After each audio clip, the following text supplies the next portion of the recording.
pagi. Assalamualaikum warahmatullahi wabarakatuh. Waalaikumsalam warahmatullahi wabarakatuh. Bagaimana kabar Bapak Ibu sekalian?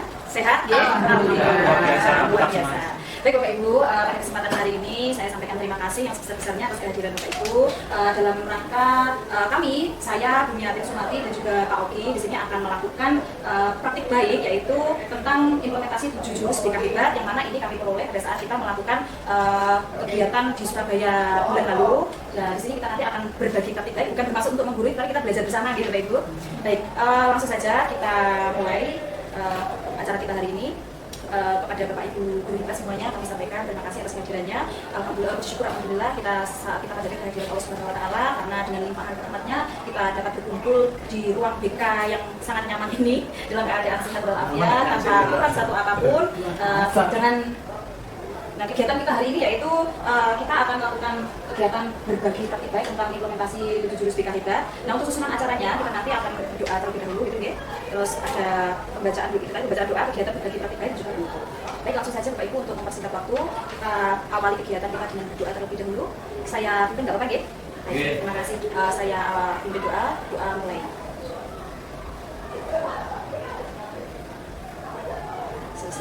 Terima kasih. Kita langsung saja ya. Untuk teknisnya nanti saya dengan Pak Oki akan berbagi tugas. Yang mana di sini nanti kami akan mengimplementasikan 2 dari 7 jurus BK, yaitu nanti jurus 1 dan jurus 2. Nanti kita akan berkolaborasi untuk penyampaiannya karena nanti ada alur yang harus kita lakukan, yaitu nanti alur AK. Nanti kita bagi bersama-sama ya. Baik, Bapak Ibu. Sebelum kita mulai, kita akan melakukan ice breaking dulu. Yuk kemana? Baik, Bapak Ibu, ini ada ice breaking tebak gambar. Ini gambarnya adalah koper.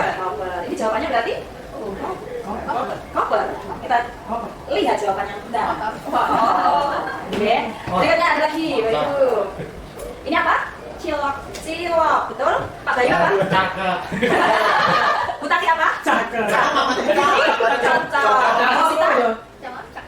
Cocok. Kita lihat apa jawabannya. Nah, ini coba apa nih, Ibu? Sikat. Sakit atau apa? Sakit. Senut. Senut. Sudah? Sakit. Bu Fitri apa? Sakit.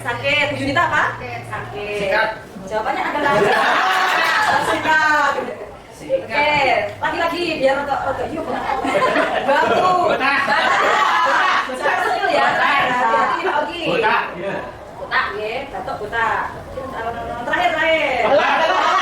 Lelah atau apa? Apa Bu tadi? Lebah, Bayu apa? Lelah. Kita lihat. Oh, baik, ini ya. Selanjutnya kita mindfulness dulu. Nah, ini ada beberapa pertanyaan yang perlu kita jawab bersama-sama gitu Bapak Ibu. Nah, di sini mengapa Bapak atau Ibu di sini berada di sekolah ini? Mungkin ada yang bisa bantu jawab. Mengapa saya kok ada di sini di sekolah ini? Bekerja. Mengabdikan diri kepada nusa dan bangsa. Mengabdikan diri kepada nusa dan bangsa. Mengajar. Sudah cukup? Akan benar. Baik. Berikutnya ada pertanyaan berikutnya. Ruang kelas seperti apa yang Bapak Ibu inginkan? Gimana Bu Yunita? Yang nyaman. Yang nyaman. Nyaman itu seperti apa Bu Yun? Nyaman, mendukung semua proses pembelajaran. Mendukung semua proses pembelajaran. Fitri? Nyaman dalam artian partisipasi siswa. Siswa aktif berarti ya Bu, siswa aktif. Ada yang lainnya? Pak Bayu? Yang menyenangkan. Yang menyenangkan. Bu Tati? Kondusif. Bu Sita? Oke, kita keep dulu. Pertanyaan yang berikutnya, apa yang sedang terjadi dengan mental remaja kita saat ini? Dan apa penyebab utamanya? Sekarang mentalnya anak-anak kita mengalami bagaimana? Lemah ya? Lemah. Terus lemahnya seperti apa gambarannya? Seperti stroberi. Seperti stroberi, generasi stroberi. Kayaknya itu ketah, kayaknya Indah. tapi ternyata kecil, juga lembek, itu gampang bulannya gitu ya. Gosok. Oke, gimana gambarannya seperti apa? Tadi disampaikan begitu lemah gitu ya Bu. Terus tadi Pak Bayu sudah menyampaikan gambaran remaja kita saat ini seperti stroberi yang gampang Ketahanan menghadapi masalahnya kurang. adversity-nya kurang. Kalau pengalamannya Bu Yun gimana Bu Yun di kelas? Remaja atau anak-anaknya Bu Yun di kelas? Mudah menyerah. Kalau Bu Tati? Sangat Egoisme. Pak Bayu? Kurang resilient. Mbak Sita? Gampang patah semangat. Gampang patah semangat dan patah hati. Iya. Kayaknya yang kedua yang paling banyak. Berarti negatif semua ya? Negatif, ya. Baik, kita keep dulu. Berikutnya ada pertanyaan selanjutnya yaitu Perlu ditambah yang positif. boleh. Positifnya apa ya? Kerjasama tim itu. Sudah mulai bagus. Baik, ada pertanyaan yang selanjutnya itu apa yang sedang terjadi dengan mental remaja kita saat ini? Ini sudah tahu. Penyebabnya belum. Oh iya. Apa yang sedang terjadi nah ini dan penyebabnya kira-kira penyebabnya apa tadi teman tadi? HP, Pola asuh orang tua. pola asuh, Media sosial. medsos, Serba instan. serba instan dan lain sebagainya. Jadi kita langsung masuk nah ini perkembangan internet khususnya ya ini karena kemarin pandemi akhirnya banyak dari anak kecil ataupun sampai remaja dewasa bahkan orang tua sudah mulai menggunakan internet dalam interaksi sosial. Baik, perkembangan internet yang besar membawa banyak manfaat, namun juga memunculkan sejumlah dampak negatif. Yang tadi disampaikan oleh Bu Tati, kecanduan HP, Bu Sita, medsos, terus menurunnya kemampuan sosial karena HP-an, aja akhirnya dia kurang berinteraksi dengan lingkungan sosial, empati mereka juga akan lemah. Oke, paparan konten negatif. Sekarang kita lihat anak-anak itu juga banyak yang banyak terjadi kasus kayak hamil, pergaulan bebas dan lain sebagainya itu karena mereka memang sudah kecanduan ini konten-konten negatif. Menurunnya konsentrasi dan daya tahan belajar. Plagiarisme atau copy paste tanpa dimodifikasi, terus malas berpikir kritis karena sudah ada AI itu akhirnya mereka malas untuk berpikir kritis. Nah, terus masalah kesehatan fisik karena sering itu akhirnya kan banyak yang obesitas, banyak yang apa itu kurang gerak, akhirnya kayak penyakit apa asam urat apa itu sudah banyak dialami oleh anak-anak usia remaja anak muda. Ginjal karena minum minuman instan ya Pak, minuman instan. Itu dia Bapak Ibu. Selanjutnya, lalu apa regulasi atau kaitan dari Kemdikbudrismen untuk mendukung kita sebagai guru dalam rangka menguatkan guru dengan kompetensi praktis membimbing murid yang berdampak? Nah, di sini jawabannya ini Bapak Ibu. Nah ini telah hadir 7 jurus BK yang akan kita buat sehari-hari. Oke, kita bisa mulai? Baik, kita ada deskripsi dulu yang perlu kita pahami. Mengapa 7 jurus BK hebat? Nah, di sini 7 jurus BK hebat ini merupakan bahan materi kita hari ini yang kita akan pelajari bersama-sama sebagai upaya untuk meningkatkan kompetensi sehingga dapat membimbing kepribadian, akademik, dan juga karir murid dalam mencapai kebutuhan yang maksimal. Nah, regulasi guru dan murid, nah ini tidak hanya ketika menuntut ilmu di lingkungan sekolah saja, tetapi juga berlangsung sepanjang hayat. Maksudnya itu tidak hanya untuk saat ini, di rumah pun iya, di masyarakat pun iya, dan untuk masa depannya nanti juga iya. Selain menjadi pembimbing, guru menjadi inspirator. Kita selain jadi pembimbing, kita ada peran sebagai inspirator, modeling, ya, dan juga sebagai mentor atau pembimbing mereka untuk meningkatkan atau menghebatkan potensi dari murid kita. Sebelum kita lanjut, mungkin kita ada yang kita sharingkan Bapak Ibu. Lanjut? Baik. Baik ya Bapak Ibu, 7 jurus BK hebat yang kami pelajari kemarin. Nah, yang pertama itu adalah kenali potensi. Kita nanti akan mengenali potensi-potensi anak-anak itu menggunakan asesmen. Kalau di BK itu ada banyak asesmen diagnostik mulai dari tes maupun non tes gitu ya. Tapi di sini nanti kita akan belajar beberapa asesmen. Kalau saya pribadi nanti akan belajar aja ya Pak. Nanti untuk yang lainnya nanti kita bisa pelajari bersama untuk sesi-sesi berikutnya tadi Bapak Ibu. Nah, kenapa kita perlu mengenali potensi anak-anak? Kalau kita sudah punya datanya anak-anak, kita sudah tahu potensinya anak-anak, kita dalam mengarahkannya nanti juga akan sesuai dengan karakteristik dari masing-masing anak. Berikutnya untuk yang jurus kedua, kelola emosi. Nah, yang namanya kelola emosi, kita nanti akan membelajarkan. Tapi kita dulu nanti bisa belajar terlebih dahulu untuk mengelola emosi kita. Baru nanti kita akan membelajarkan ke anak-anak untuk mengelola emosi mereka. Nah, di sini nanti ada beberapa cara untuk bisa melakukan kelola emosi. Nah, itu nanti akan kita pelajari bersama-sama sehingga kita nanti harapannya bisa menekan emosi negatif dalam mengambil suatu keputusan yang lebih baik. Berikutnya ada tumbuhkan resiliensi. Mungkin nanti akan kita bahas lebih lanjut ya Pak. Terus yang keempat, jaga konsistensi, jalin koneksi, bangun kolaborasi, dan juga menata situasi. Kita harus dong. Daya lenting. Ya, tumbuhkan resiliensi. Ini maksudnya adalah daya lenting. Daya lenting itu ya anaknya biar nggak sama gampang bonyek Pak Bayu. Nah, biar nggak gampang gosok, lele jatuh bisa segera bangkit lagi. Nah, itu ada cara-caranya. Terus untuk jaga konsistensi di sini kebiasaan berkesadaran. Nanti kita membangun kebiasaan-kebiasaan positif untuk anak-anak dan mereka menyadari apa yang dia lakukan itu dan nanti untuk jangka pendeknya seperti apa. Jadi nanti mulainya dari internalnya anak bukan karena paksaan dari luar. Ya. Terus untuk jalin koneksi di sini nanti ada kita akan membelajarkan anak untuk bisa berkomunikasi secara empatik. Okay. Terus untuk kolaborasi, kerjasama multimedia, jadi kita nanti tidak bisa bekerja sendiri, kita nanti perlu kolaborasi dengan beberapa pihak, baik di lingkup sekolah maupun di luar sekolah. Dan juga menata situasi, nah di sini lingkungan belajar yang aman, nyaman dan juga menggembirakan itu seperti apa? Baik Bapak Ibu, nah ini nanti yang akan kami sampaikan terkait dengan jurus yang diimplementasikan kemarin. Kami sudah praktek untuk OJL-nya 2 kelas mengimplementasikan jurus 1 dan jurus 2.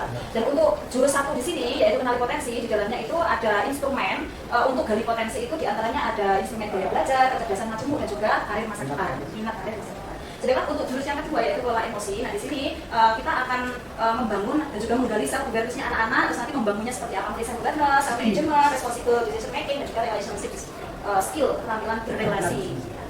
Nah, Pak Ibu, sebelum dilanjutkan mungkin ada yang perlu disaringkan? Kita sementara 2 jurus dulu. Nanti untuk jurus yang lainnya kita bahas untuk pertemuan berikutnya seperti yang direquestkan Bu Lili karena kebetulan hari ini beliau berhalangan hadir. Jadi kita bisa lanjutkan. Boleh tanya? Boleh Bu.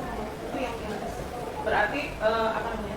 Implementasinya itu nanti ada batasannya, ini yang kenali potensi ada atau boleh bebas? Boleh, saya jawab ya Pak, boleh bebas. Nah karena kenali potensi itu kan kita menggali informasi tentang anak ya Bu. Nah ini kebetulan yang kemarin diajarkan itu adalah kita menggunakan asesmen gaya belajar, asesmen kecerdasan majemuk, dan juga asesmen kenali karir dari anak-anak. Kalau kita mengembangkan diri, mengembangkan instrumen, punya asesmen yang lainnya nggak apa-apa. Yang penting tujuannya kita mengenali potensinya anak. Gitu, potensi. Nah itu mungkin tadi. Kan banyak di tes psikologi seperti yang sering kita Minat, lakukan ya. di setiap tahun itu kan juga ada gaya belajar, ada kecerdasan mampu dan minat karir. Kemudian ada sosial kecerdasan emosional. Itu semuanya sebenarnya nanti kita pengen tahu apa tentang anak kita sehingga nanti kita bisa membimbing dengan lebih bagus. Mungkin seperti itu. Kan Ibu Fitri? Betul. Ya. Di sini nanti kita akan melakukan experiential learning atau belajar secara apa ya, kita praktek langsung, kita secara mandiri kata dia. Jadi ini konteksnya kalau kita di kelas experiential learning ini kita mengharapkan anak-anak itu yang aktif dalam menggali informasi, menggali wawasannya dengan mereka bisa browsing dan lain sebagainya. Jadi yang lebih aktif di sini adalah muridnya daripada gurunya. Kita praktek gak apa-apa ya ini ya.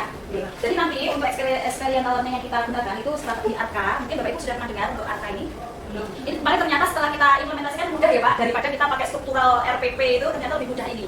Jadi ini ada 4 aktivitas. Yang pertama itu adalah A-nya aktivitas. Dari sini nanti murid diajak untuk melakukan aktivitas yang berkaitan dengan tema kegiatan serta memiliki makna dan tujuan terkait dengan tema. Jadi kita nanti bisa menggunakan pemantik, pemantiknya itu bisa permainan tetapi tetap berkaitan dengan tema yang kita ajarkan, ataupun bisa permainan ataupun apa ya, simulasi-simulasi boleh tetapi tetap berkaitan dengan tema. Nah itu biasanya gimana Bu? Munculnya di RPL-nya?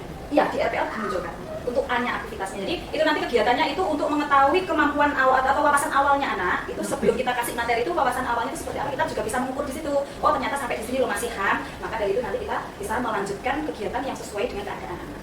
Oke, refleksi untuk R-nya, refleksi dari aktivitas yang telah dilakukan, boleh diajak untuk merefleksikan hasil kegiatan tersebut. Jadi semisal kalau yang aktivitasnya tadi adalah kita bermain game atau simulasi kegiatan apa gitu ya. Itu nanti kalau mereka sudah mengerjakan, mereka sudah melakukan aktivitas, baru mereka harus mereka akan merefleksikan bagaimana dari kegiatan tadi, apakah apa yang kalian peroleh dari kegiatan yang barusan kalian lakukan. Contohnya seperti itu kan. Berikutnya untuk K, yaitu konsep. Nah, di sini guru menyampaikan konsep materi dari tema yang akan disampaikan. Jadi guru itu menyampaikan kajian teoritisnya dari apa yang dari tema yang disampaikan pada saat itu. Temanya tentang apa? Nah itu pun bisa variasi caranya. Mungkin anak-anak kalau kita experiential learning, jadi anak-anak kan bisa browsing, nanti anak-anak diajak browsing, terus nanti bisa bisa dibuat diskusi kelompok dan lain sebagainya. Berikutnya yang terakhir, aplikasi. Murid menuangkan sebuah karya terkait tema yang telah disampaikan. Nah, karyanya ini variatif sesuai dengan apa yang ingin dicapai oleh Pak Ibu guru pengajar. Misal kalau temanya tentang ini tadi apa ya, kelola emosi. Misal ya, kalau saya pas beberapa minggu yang lalu itu mengharapkan anak-anak itu bisa mengelola emosinya dengan cara mereka bisa mengelolanya dengan mengimplementasikan itu di sebuah kertas. Nah, di situ dia disuruh untuk menggambar. Tuangkan coretan-coretan sesuai dengan emosimu saat ini sampai kamu puas. Nah setelah itu baru ayo kita kelolanya bagaimana, itu coretan yang buruk itu ayo kita jadikan sebuah karya yang menarik, kemudian dihiasi. Dari situ, dari mereka membuat coretan-coretan itu mereka juga berpikir, selain menuangkan juga berpikir, oh ya tadi kenapa kok marah. Nah sambil, oh ternyata marah itu bisa dikelola dan sebagainya. Nah, jadi karyanya berupa karya seni art terapi. Oke, jadi dari AKA ini nanti kami karena kolaborasi dengan Pak Oki, nanti saya akan menyampaikan untuk aktivitas dan refleksinya, dan untuk konsep aplikasinya nanti akan disampaikan oleh Pak Oki. Ngerti ya? Baik, bagaimana Pak Ibu? Masih semangat? Semangat! Kita nyanyi dulu nggih? Karena sekolah mikir. Iya, kayaknya butuh Pak, butuh hiburan ini Pak. Kita nyanyi dulu nih Bapak Ibu? Boleh berdiri? Boleh sambil gerak-gerak? Sambil makan. Oh boleh, tapi nanti bersama. Tsunami ya? Oh ini nanti gerakannya, nanti mungkin bisa dicobain sama Pak Oki ya Pak Oki? Pak Oki, boleh. Lurus Pak. Baik. Yang paling kita biar. Baik, kita nyanyi bersama-sama gitu Bapak Ibu.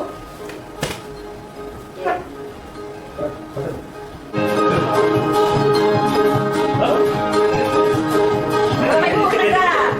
Komitmen diri dan kuat, tumbuh di lingkungan sehat, Ayo Oki. bersama guru yang hebat, penuh cinta dan bersahabat, mendidik dengan tulus, gunakan 7 jurus, kenali potensi, kelola emosi, tumbuhkan ekspresi. mandiri dan kuat.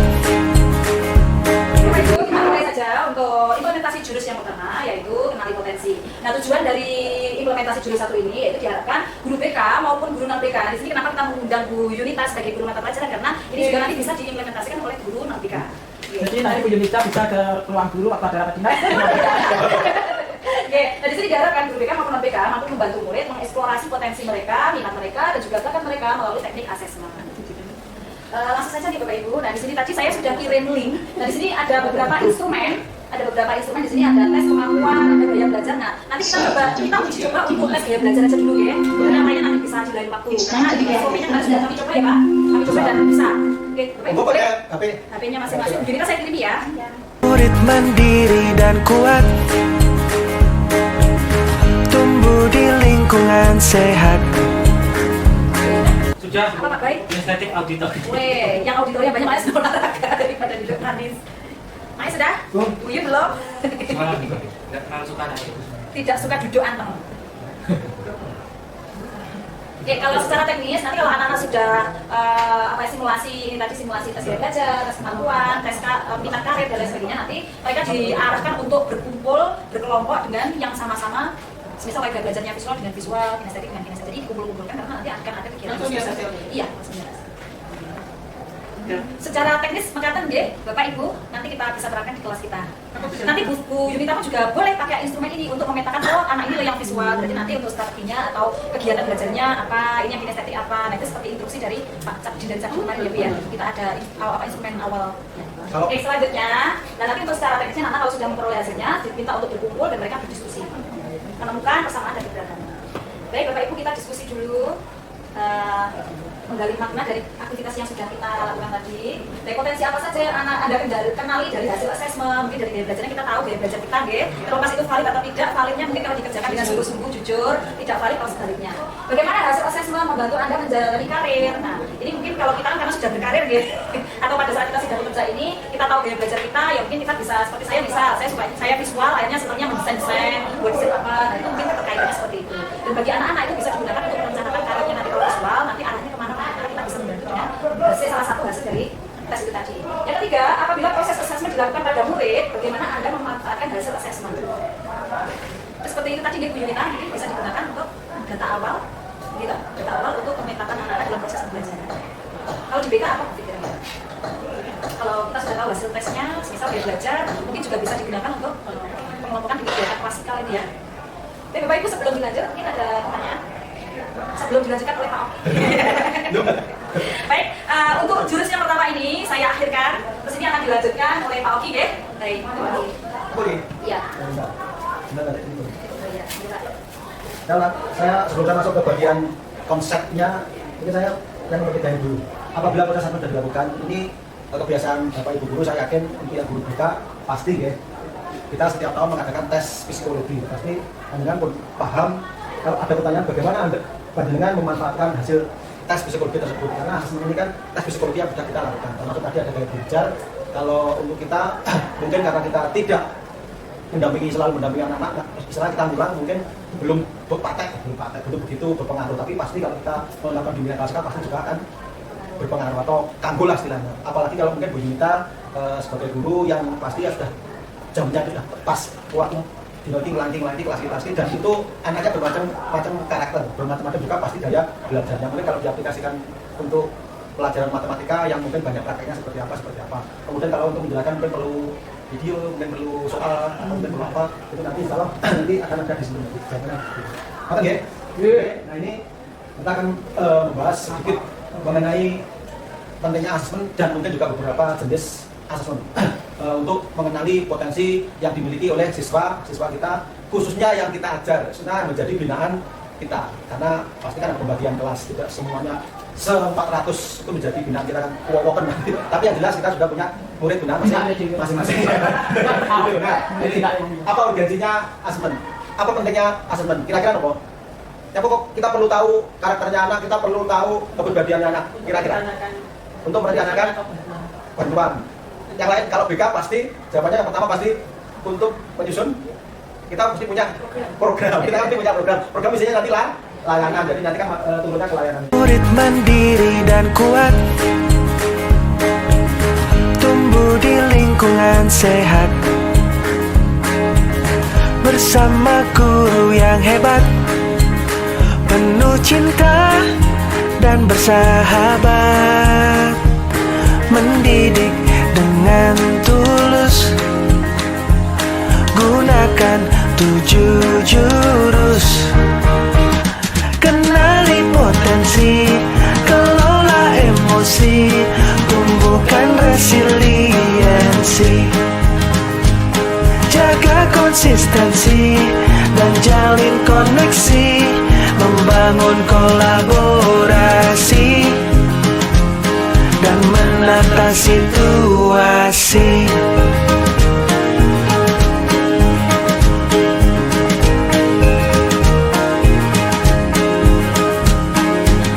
Sekolah aman dan nyaman, dan juga menggembirakan, tempat bertumbuh harapan. Bersama ayo kita wujudkan, mendidik dengan tulus, gunakan 7 jurus. Kenali potensi, kelola emosi, tumbuhkan resiliensi, jaga konsistensi dan jalin koneksi, membangun kolaborasi dan menata situasi.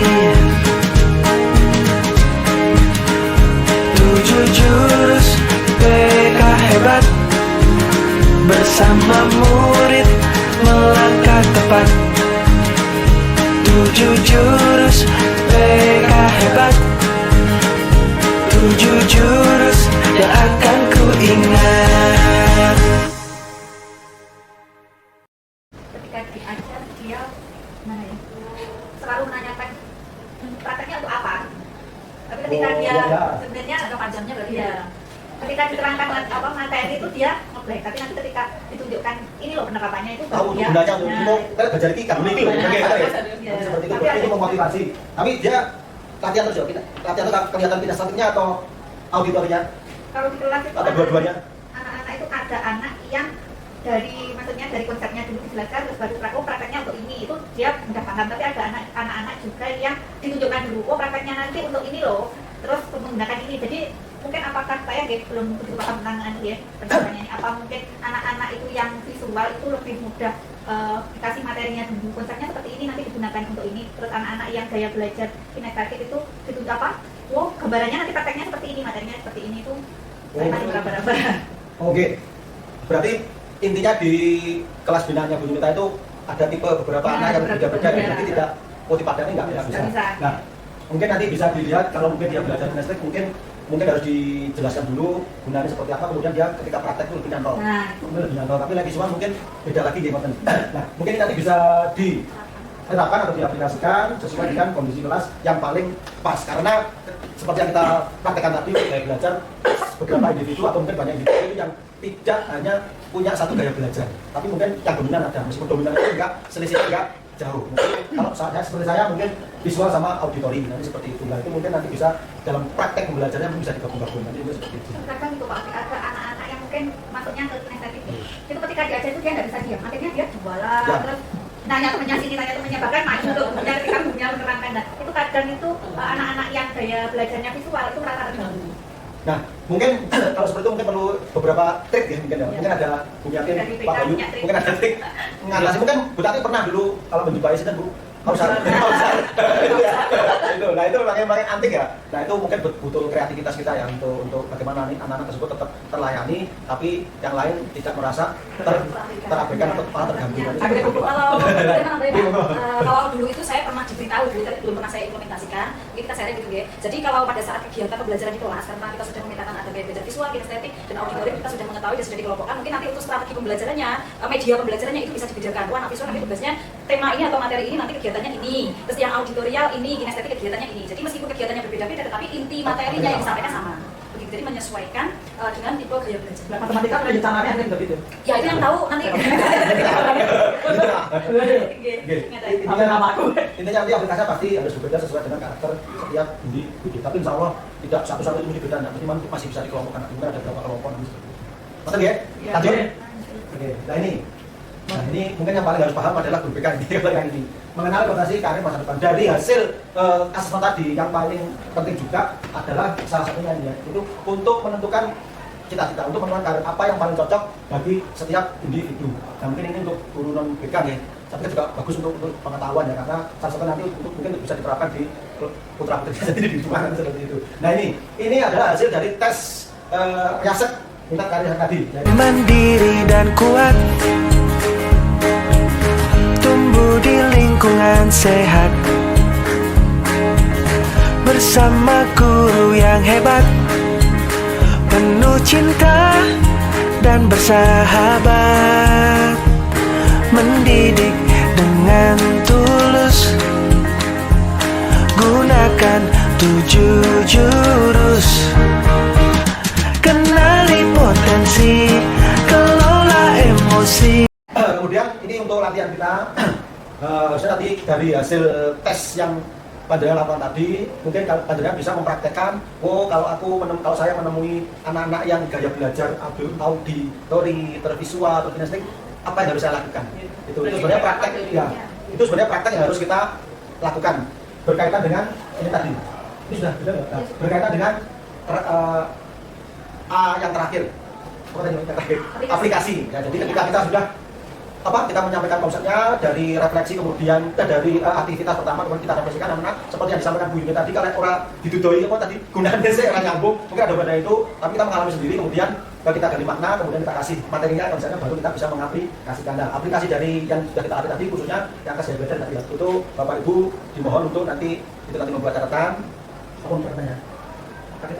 Rekomendasi kalau hasil tesnya auditori visual itu bocah apa nih? Nanti itu ya. Gaya belajarnya itu dari BK atau Panjenengan dari BK ada atau langsung kalau mau praktek yang untuk anak-anak harus juga boleh disampaikan ke anak-anak. Kemudian jangan bisa, anakku sing auditori visual saat ini, itu berarti ikut susun proses belajarnya atau lagi medianya atau teori tekniknya seperti ini nanti begitu. Mungkin juga yang guru BK nanti harapannya juga begitu, sehingga nanti ketika kita guru BK dimintai bantuan oleh guru mata pelajaran, kita tidak blank. Ini hasilnya kayak ini.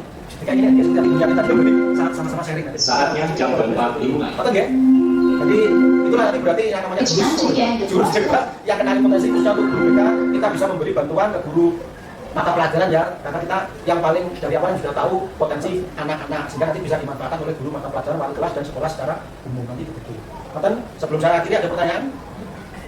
Kayaknya sudah nggak semangat lagi, tetap semangat Bapak Ibu. Tetap semangat. Semangat. Oke, terima kasih. Baik, lanjut ke jurusnya. Ayo monggo Bu. Yang ini rekomendasi nanti kan di sana ada implementasi, nanti ini kita rekap sendiri. Iya, ini ada. Ya, ini contoh yang kemarin saya terapkan Bu. Jadi dari yang sudah diimplementasikan kita Iya, bulan ya. Iya. Orang ketok. Mantap Bu Fitri? Ya, baik. Ya. Kita lanjut ya Bapak Ibu. Baik, kita masuk ke jurus yang kedua. Ya, kelola emosi ini menarik sekali Bapak Ibu. Dan tujuannya untuk kegiatan jurus kelola emosi ini diharapkan nanti guru BK maupun guru non BK terampil menerapkan bimbingan langsung di kelas untuk membantu murid untuk mengelola emosi dan juga stres akademik. Ya, karena ini konteksnya sama dari akademiknya gitu ya. Oke, langsung. Nah, kita bermain dulu ya Bapak Ibu. Ini saya ada kertas, nanti monggo diikuti instruksinya. Ya, satu, Pak Oki ya, Pak Oki. Nanti dicontoh sama Pak Oki, baik. Nah, di sini Mas sudah terima. Nah, di sini akan saya bacakan ya untuk Jadi di sini nanti panjenengan semua diminta untuk merespon cerita tersebut melalui kertas. Jika merasa senang, kertas dapat diusap-usap. Jika merasa kesal, kertas dapat diremas. Nah, jika merasa marah, kertas dapat disobek. Ya, betul itu ya Bu. Baik, ini saya bacakan dengan intonasi, insya Allah saya informasikan. Nanti jadi tinggal merespon aja, diimplementasikannya pada kertas.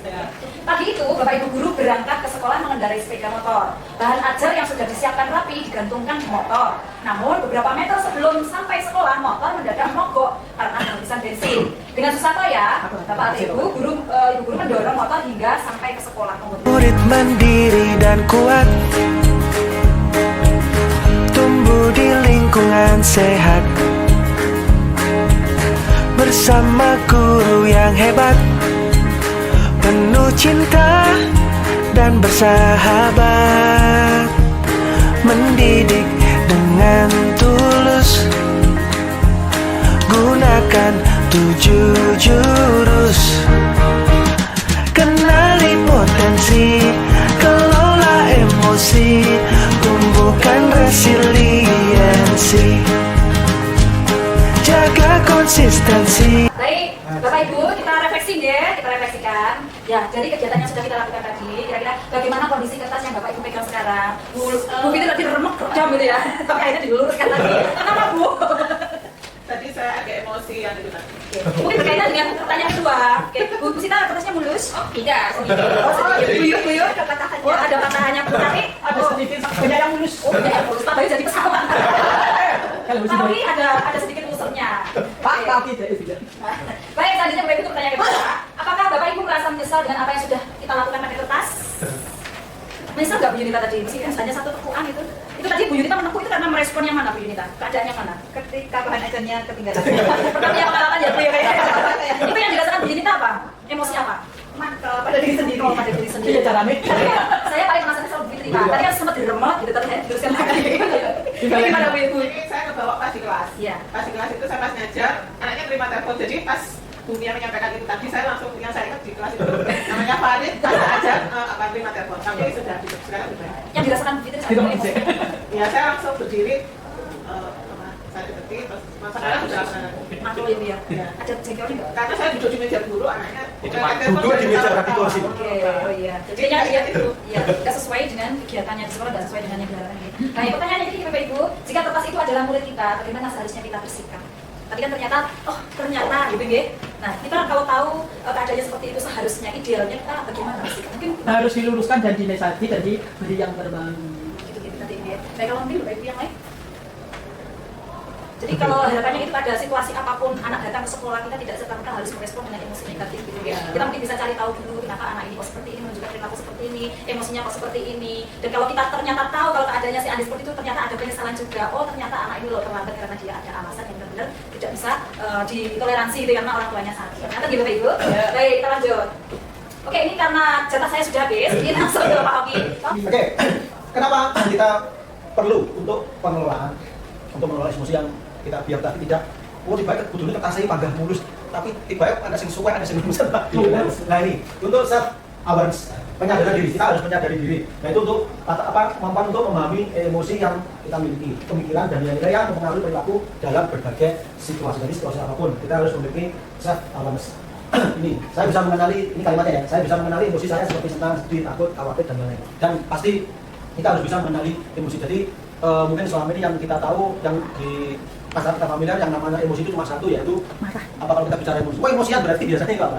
Nesuan. Padahal emosi itu kan senang, sedih, takut, malu, khawatir dan sebagainya. Kemudian yang nomor dua gunanya adalah self management, mengelola diri, kemampuan untuk mengatur emosi.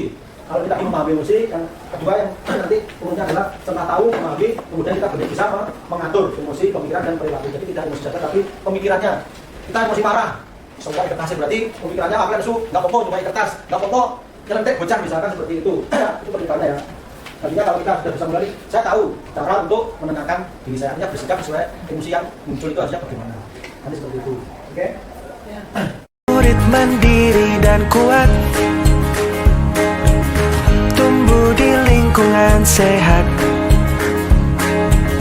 bersama guru yang hebat, penuh cinta dan bersahabat, mendidik dengan tulus, gunakan 7 jurus, kenali potensi, kelola emosi, tumbuhkan resiliensi. Ini kalau emosi, insya Allah Bapak Ibu sudah paham ya, ada marah, ada sedih, dan itu takut, dan itu pasti akan mempengaruhi kalau kita nanti masuk ke berhubungan dengan siswa, proses belajar mengajar. Mungkin ini yang harus kita latih nanti, Bapak Bu punya aja, nah, ini ada emosinya, matematika ada emosi. Jadi ketika emosi muncul, kemudian biasanya kalau langsung respon seperti tadi, apa tadi Bu Yunita, apa yang ngajar, bukunya reneh, langsung direspon, pasti beda nanti. sesuai Ini umumnya Bapak Ibu, seperti ini umumnya kayak gini. emosi tindakan langsung direspon. Pasti nanti Kalau mungkin kita ada pakai dulu. rumus teknik Nah, jedang, ini tindakan kita nanti ada lagi rumus yang tidak langsung kita pakai jeda. Jeda itu untuk memberi kesempatan pada kita untuk tadi untuk mengelola emosi dulu ya. Meskipun jedanya nggak sesok, gitu ya. Pikirannya sesok. Tapi ambil nafas dulu, Mbak. Tarikan nafas. 10 hitungan. Iya. Dulu. 1, 2, 3. Padahal 10 berpikir. Artinya nanti kayak diberi kesempatan emosi kita muncul, kemudian kita respon secara layak. Nanti kita jeda dulu, kemudian baru kita kasih tindakan. Nah, untuk tindakannya sendiri itu juga ada rumusnya. Ada rumusnya bagaimana kita menyampaikan emosi dengan pas ini. Kalau di sini kita punya rumus I message. Betul ya? Kalau misalnya I message, yaitu penyampaian emosi dengan melalui kita atau saya dengan kalimat saya. Jadi bukan orang lain, bukan kamu. Misalkan anak terlambat, telatan, kamu kan pakai kamu telatan begitu saat dikandani seperti itu. Kamu anak yang enggak mau mendengar, bukan seperti itu kata you. Kalau kita di sini kita pakai rumus ini. Rumusnya seperti ini. Saya merasa nama emosi kita yang muncul saat kamu kejadiannya adalah pelaku yang menimbulkan emosi tersebut, kemudian harapan yang ingin kita terima. Itu diskusi perilaku yang kita harapkan, yang saya harapkan adalah kalimat yang positif. Nah, ini contohnya, misalkan contohnya mungkin bisa seperti saya. Karena diskusi mari ngono dan nanti mau nyilih pulpen, padahal pulpennya masih dipakai. Nah, itu pokoknya foto benar langsung gitu ya. Bilang bu dewe loh. Tapi kalau seperti itu kita pakai alias nanti kata seperti ini. Saya merasa kesal saat kamu nyelobot ngambil pulpen saya tanpa izin. Karena ini yang ngomong dhisik. Kalau saya ingin cari kan, kita pengen yang ngomong dhisik toh. Kok tak sini ya. Katanya seperti itu. Kalau ini mungkin kalau anak-anak ya senengannya kasih dolanan kayak ngomong aja. Nah, kalau anak telat mungkin seperti apa? Kalau itu message perasaannya gimana, perilakunya gimana, harapannya gimana? Monggo sambil latihan Bu Fitri. Ayo sambil latihan Bu Fitri. Masa aku menyampaikan saya merasa kesal juga. Pakai gaya sehari-hari tapi Bisa saya boleh tadi Bu yang terlambat dulu ya? Iya. Iya terus. Oh Bu saya terlambat. Cik kamu. Saya berharap nanti ke depan ada terlambat lagi ya. Itulah. Saat kamu sudah ya dia. Nah, saya benci nggak seneng kalau aku lo nggak seneng lagi kita telat terus. Harapan Bu ini sesuk. Sesuk. Ojo telat mana ya? Aku juga seneng loh, lek tenan terus kulino. Aku sore nyambut gawe yo. Ini kalimatnya masuk hadapan panjang. Kebiasaan yang tidak baik itu. Biasanya kita langsung menjas atau memarahi tanpa ada harapan untuk anak-anak sehingga anak itu merasa dihargai, tapi rasanya nggak begitu seneng. Itu harapannya nanti seperti itu karena itu tadi menunjukkan sosial dan peduli sosial tadi. Kalau kita kaitannya dengan siswa ya bisa berrelasi dengan siswa dengan baik sehingga nanti di kelas itu kita tumbuh komunikasi dengan baik karena peduli sosial kita juga muncul. Nah ini kalau aplikasinya adalah monggo nanti Bapak Ibu guru mengenali emosinya, emosi apa yang muncul biasanya kalau di kelas itu biasanya muncul emosi lah bocah di komen angel, kemudian seneng kalau murid-muridnya manut kabeh. Nah itu monggo nanti bisa kita pahami, kita catat, kemudian kita latihkan, dibiasakan dengan emosi tadi khususnya kalau menjumpai hal yang tidak berkenan. Insya Allah nanti kalau kita bisa seperti itu, khususnya siswa atau murid kita itu dengan kita itu akan lebih bagus hubungannya, lebih terbuka khususnya anak guru kita ya. Kalau kita bisa anak-anak bisa terbuka dengan kita itu, kita lebih mudah nanti dalam mendampinginya, mendidiknya kayak gimana. Pun demikian saya juga yakin juga dengan guru mata pelajaran kalau kita bisa terbuka dengan murid kita mungkin juga akan membantu kepada kita. Kemudian juga layanan pokok ya raisina, teko dan dengan sopan. Harapannya seperti itu karena tadi mulai dari aksen awareness sampai peduli sosial tadi sudah kita pahami dan kita praktekkan. Ini kalau yang untuk aplikasinya seperti itu, tapi kalau untuk Bapak Ibu guru kan berbeda ya. Nanti ya seperti itu, mengenal emosi, kemudian dicatat, waktu dipelajari, diperhatikan, kayak aku muncul emosi seperti aku begitu ya. Nanti seperti itu aplikasinya seperti itu. Ada pertanyaan? Monggo. Berkaitan dengan pengelolaan emosi. Nah, kalau anak-anak seperti ini, tanya sedikit ya Pak. Salah satu siswa saya itu setiap hari kalau dikandani, oh besok jangan terlambat. Iya Bu, saya sekali ini tidak akan terlambat lagi. Terus besok lagi terlambat lagi. Bahkan tugas-tugas, loh besok saya tidak akan mengulangi lagi Bu. Terus akhirnya aku kan terus apa caranya ini kok juwen kalau panggang ini. Terus sebaiknya seperti apa? Pakai apa seperti itu? Oke, berarti untuk pertama kalau boleh dengan materi ini tolong dibiasakan itu tadi kita munculkan minimal iMessage ya, iMessage-nya itu kita munculkan lagi, kita lakukan. Kemudian itu meskipun itu juga tidak menjamin pasti masalah itu segera selesai karena beda-beda kondisi masalahnya, tinggi rendahnya, berat ringannya masalahnya beda-beda. Nah, nanti ada lagi jurus yang ke-6, insya Allah ada yang ke-6, ada yang sampai ke-6 nanti, yaitu kolaborasi. Atau nanti juga jurus yang ke jalin koneksi ya. Iya, jalin koneksi. Nanti ada jurusnya itu, Mas. Ada jalin koneksi, kemudian nanti juga kalau jalin koneksi pun itu belum, nanti ada bangun kolaborasi. Salah satu bangun kolaborasi nanti kalau ada anak yang mungkin terlambat terus dikandani, dan nanti dikandani ya, diomongin dikandani, kok anggai, itu nanti kita pakai jurus yang ke-6. Berarti jadi jalur koneksi nanti mungkin itu perlu guru BK, perlu guru mata pelajaran, mungkin juga perlu wali murid atau wali kelas untuk berduduk bersama menyelesaikan masalahnya siswa tersebut. Nanti kita akan tampilkan lagi. Nanti kalau bisa kaitannya dengan apa ya Bu, psikologis ya, nanti kita juga bisa kolaborasi dengan psikiater seperti nanti seperti itu. Dan untuk yang ini, iya. ini kelola emosi yang mungkin untuk hasil akhirnya untuk berusaha untuk berrelasi dengan berhubungan dengan teman sejawat dan juga siswa-siswa kita. Demikian Bapak Ibu. Monggo. Ada yang mau disampaikan atau sudah cukup? Sudah cukup. Baik, terima kasih atas partisipasi Bapak Ibu semuanya. Oh iya Bu, tanya apa mau Iya. izin? Iya. Itu materi-materi ini sangat luar biasa, sangat bagus sekali. Karena saya meskipun mau pensiun, umpama itu untuk Mau dikasihkan, iya, dikasihkan, iya, ya. Bapak ya Bu, Nanti di-sharing. mau izin ya Iya, Bu, iya, Bapak. iya. Ya. Oke. Terima kasih Bapak Ibu atas luangan waktunya. Ini adalah ilmu sedikit banget gitu ya. Nanti bisa lebih lanjutnya nanti di pertemuan berikutnya. Nanti kalau Bu Yunita mau join lagi boleh. Nanti BK Insya Allah masih mau ulangan lagi ya Pak, mau lanjutkan untuk 5 jurus berikutnya. Ada kurang lebihnya dari kami dalam bertutur kata atau penyampaian materi, kami mohon maaf yang sebesar-besarnya. Saya akhiri, selamat siang. Assalamualaikum warahmatullahi wabarakatuh. Terima kasih Bu. Murid mandiri dan kuat, Selama ini saya kurang maksimal tumbuh di lingkungan sehat, anak-anak di kelas seperti apa. bersama guru yang hebat, penuh cinta dan bersahabat, Nanti ketika di kelas mendidik saya dengan selalu tulus, melihat potensi anak gunakan sehingga 7 ketika jurus, pembelajaran itu bisa saya kenali sesuaikan potensi. Oke, terima kasih Bu Yunita.